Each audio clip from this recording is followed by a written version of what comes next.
శ్రీమహాగణాధిపతయే నమః. ఓం గురుభ్యో నమః. ఓం శ్రీమాత్రే నమః. అరుణాం కరుణాతరంగితాక్షీం ధృతపాశాంకుశపుష్పబాణచాపాం అనిమాదిభిరావృతాం మయూకైః అహమిత్యేవ విభావయే భవానీం. శ్రీమాత్రే నమః. ప్రేక్షకులకి ఆ లలితాంబిక అమ్మవారి యొక్క అనుగ్రహం పరిపూర్ణంగా కలగాలని మనస్ఫూర్తిగా కోరుకుంటూ మనం ఈరోజు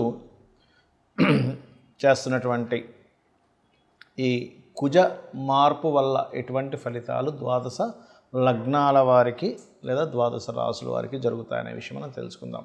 అందులో కొంత మంచి ఉంటుంది, కొంత జాగ్రత్త ఉంటుంది. ఈ కుజుడు కరెక్ట్గా ఈ యొక్క జూలై 28వ తేదీ నుంచి 45 నుంచి 50 రోజుల పాటు కన్యా రాశిలో ఉంటాడు. కాబట్టి ఈ రాశిలో కుజుడు యొక్క సంచారం అది అతనికి శత్రు రాశి. ఇలా శత్రురాశిలో ఉన్నప్పుడు ద్వాదశ లగ్నాల వారికి అద్భుతమైన యోగము ఉంటుంది, జాగ్రత్త ఉంటుంది. అయితే ఈ విషయాలు చెప్తుంది నేనైనప్పటికీ కూడా చెప్పిస్తుంది సాక్షాత్ లలిత అమ్మవారిగా భావిస్తూ ఒక్కొక్క లగ్నం గురించి మనం తెలుసుకుందాం. వృషభ లగ్నము, వృషభ రాశి. వృషభం వారికి కుజుడు 4వ స్థానం నుంచి 5వ స్థానంలోకి వెళ్తున్నాడు. 4వ స్థానము అంటే ఇప్పుడు ఇన్ని రోజులు ఏదైనా ప్రాపర్టీ విషయంలోని, ఎడ్యుకేషన్ విషయంలోని, తల్లిగారి ఆరోగ్యం విషయంలోని, లేదా మీకు ఏదైనా బీపీ లెవెల్స్ ఉంటే ఆ యొక్క విషయంలో స్ట్రెస్ పడ్డారు. ఎప్పుడైతే 5వ స్థానంలోకి కుజుడు వెళ్తున్నాడో ఇది ఇచ్చేటువంటి రిజల్ట్ ఏమిటి, ఇక్కడ మరి ఎటువంటి ఫలితాలు ఇస్తాడు అంటే 5వ స్థానం అనేది ఇక్కడ 12వ అధిపతి 5లో ఉండడం. దీనివల్ల ప్రధానంగా ఆలోచన విషయంలో జాగ్రత్త ఏం తీసుకోవాలంటే ఒక్కొక్కసారి అగ్రెసివ్గా కొన్ని నిర్ణయాలు తీసుకుంటూ ఉంటారు. ఆ రకంగా అగ్రెసివ్గా ఎటువంటి నిర్ణయాలు తీసుకోవద్దు, గుర్తుపెట్టుకోండి.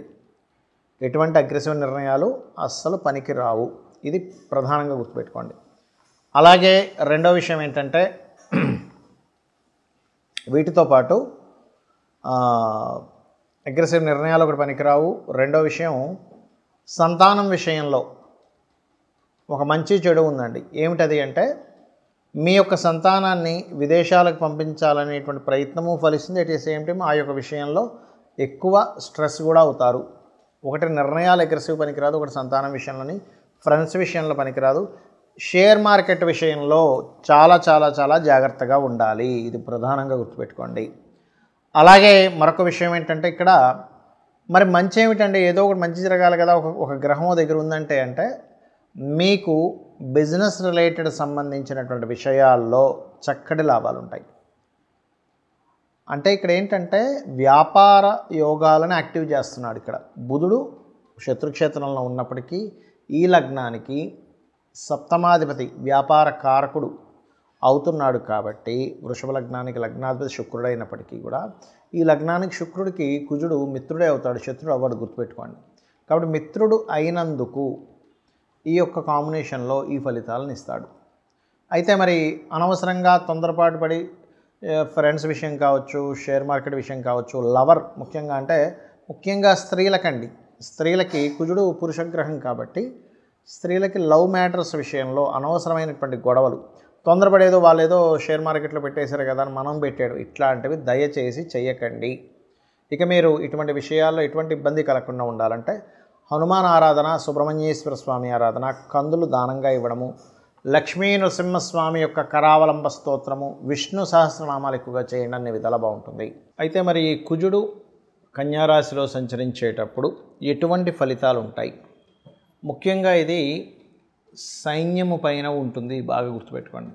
అంటే మన ఆర్మీ ఏదైతే ఉంటుందో, నేవీ ఏదైతే ఉంటుందో, అదేవిధంగా ఎయిర్ ఫోర్స్ డిపార్ట్మెంట్ ఏదైతే ఉంటుందో వారి విషయంలో, లేదా సెక్యూరిటీ రిలేటెడ్ డిపార్ట్మెంట్ రిలేటెడ్ అటువంటి వారికి కాస్త ఛాలెంజింగ్గా ఉండేటువంటివి, సడన్గా వాళ్ళ మీద ఏదైనా అటాక్స్ జరగడము, లేనట్లయితే వాళ్ళు బాగా తిరుగుబాటు చేయడము, అంటే ఆర్మీ, పోలీసు ఏదైనా ఈ వెపన్స్ పట్టుకొని అటాక్ చేసేటువంటి వారివి ఇలాంటి సంఘటనలు ఎక్కువగా ఉంటాయి మన యొక్క ఈ కుజుడు కన్యారాశిలో సంచరిస్తుండడం వల్ల.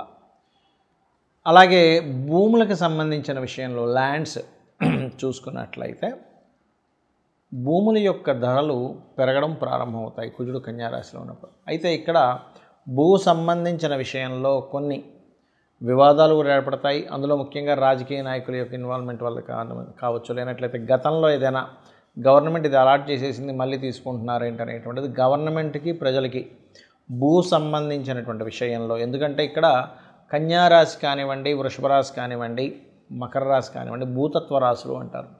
అందులో ఆ భూతత్వ రాశుల్లో ముఖ్యంగా రవికి కన్యారాశి మంచిదే, అందులో ఎటువంటి సందేహం లేదు.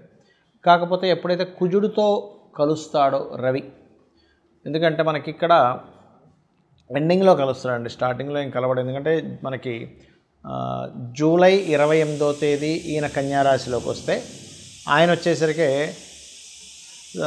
ఆగస్ట్ ఆల్మోస్ట్ సెప్టెంబర్ ఆ టైంలో వస్తాడు. సెప్టెంబర్ 17, 16, 17 ఆ టైంలో రావడం జరుగుతుంది. కాబట్టి ఏంటంటే ఈ సమయంలో సెప్టెంబర్ ఆఖరి సమయంలో మాత్రం కాస్త ఈ గవర్నమెంట్ ఈ భూములకు సంబంధించిన విషయంలో కొన్ని ఘర్షణ యోగాలు ఇవ్వనున్నాడు అక్కడ. మరి ఈ కుజుడికి కొంతమంది కుజ సంబంధించిన విషయంలో కొన్ని రాంగ్ కాన్సెప్ట్స్ ఉన్నాయి. ఏమిటవి అంటే లగ్నం నుంచి, అది కూడా మీ లగ్నానికి శుభుడైతే ఎటువంటి కుజదోషం లేదు, పాపి అయి పాపగ్రహాలతో కలిసి ఉంటే మాత్రమే కుజదోషం. చాలామంది తెలియక దీన్ని లగ్నం నుంచి, రవి నుంచి, అదేవిధంగా చంద్రుడి నుంచి, శుక్రుడి నుంచి కూడా చూసేసుకుంటుంటారు. అలా చూడకూడదు కుజదోషాన్ని, కేవలం లగ్నం నుంచే చూసుకోవాలి. అది కూడా పాడైతేనే ఒక్కోసారి క్యాన్సిలేషన్స్ ఉంటాయి. అంటే కుజుడు శుక్రుడితో ఉన్నా, కుజుడు గురువుతో ఉన్నా, లేకపోతే కుజుడు ఉచ్చస్థితిలో ఉన్నా, కుజుడు ఉన్నటువంటి నక్షత్రాలు అనుకూలమైనటువంటి నక్షత్రాలైనా లేనట్లయితే కుజ దశ రాకపోయినా సరే దానికి ఇబ్బంది ఉండదు.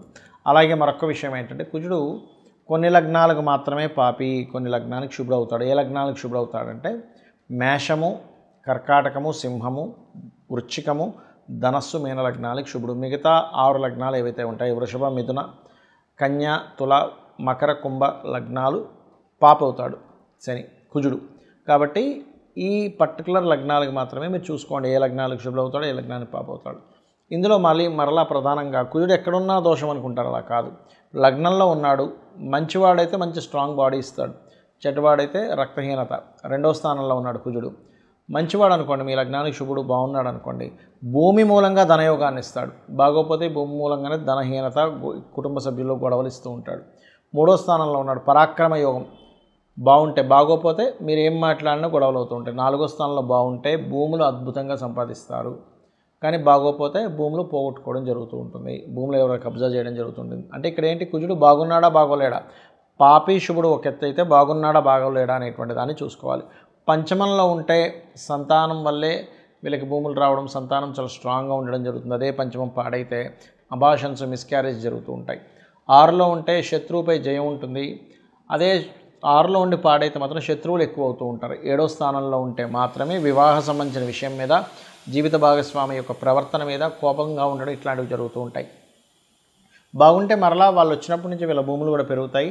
అష్టమంలో కనుక కుజుడుంటే అది పాడైతే యాక్సిడెంట్స్, పాడవకపోతే తాతగారు ఆస్తి రావడం జరుగుతుంది. 9వ స్థానంలో కనుక మీకు కుజుడు ఉన్నట్లయితే, ఇక్కడ 9వ స్థానం అనేటువంటి తండ్రి స్థానం కాబట్టి ఏదైనా అంటే తండ్రి ద్వారా బాగుంటే తండ్రి ద్వారా ధనము, తండ్రి యొక్క శక్తి మీరు పొందుతారు, అంటే తండ్రే మీకు సపోర్ట్ అవుతారు. లేనట్లయితే తండ్రితో గొడవలు ఉంటాయి. అదేవిధంగా లక్ష్మీ నరసింహస్వామి ఆరాధన ఇలాంటివి చేయడం వల్ల కూడా బాగుంటుంది 9లో కుజుడు ఉన్నప్పుడు. 10వ స్థానంలో కుజుంటే లీడర్ అవుతారు బాగుంటే కనుక, బాగోపోతే కనుక అదే కంపెనీలో అదే జాబ్లో వాళ్ళకి ఇబ్బందులు వస్తూ ఉంటాయి. 11లో ఉంటే రియల్ ఎస్టేట్, భూములు, మిషనరీస్ వల్ల లాభాలు ఉంటాయి, బాగోపోతే వాటికి రావాల్సిన లాభాలు ఆగిపోతూ ఉంటాయి. ఇప్పుడు 12వ స్థానంలో కుజుడు ఉంటాయి, వివాహ జీవితం తర్వాత గొడవలు ఉంటూ ఉంటాయి. అలాగే ఇన్వెస్ట్మెంట్ చేసేటప్పుడు కాస్త చూసుకొని చేయాలి. బాగుంటే భూమి మీద ఇన్వెస్ట్మెంట్ చేయడం వల్ల కోట్లకు కలిసి వస్తుంది, బాగోపోతే ఆ ఇన్వెస్ట్మెంట్ స్ట్రక్ అవుతాయి. కాబట్టి ఇక్కడ ఏంటి మీరు చూసుకోవాల్సింది, అసలు మీ లగ్నానికి కుజుడు శుభుడా కాదా, పాయింట్ నెంబర్ 1. శుభుడైతే బాగున్నాడా లేదా, పాయింట్ నెంబర్ 2. పాప అయితే ఎలా ఉన్నాడు, ఇవి చూసుకుంటూ కుజదోషం పోవాలి మీకు అంటే కనుక ఆంజనేయ స్వామి ఆరాధన, సుబ్రహ్మణ్యేశ్వర స్వామి ఆరాధన, కుజగ్రహానికి జపం చేయడము, గోవు క్యారెట్స్ కానీ బీట్రూట్స్ కానీ తినిపించడము, కుజగ్రహంతో పాటు శని రాహు గ్రహాల దగ్గర కూడా దీపారాధన చేసినట్లయితే అన్ని విధాలా మీకు బాగుంటుంది.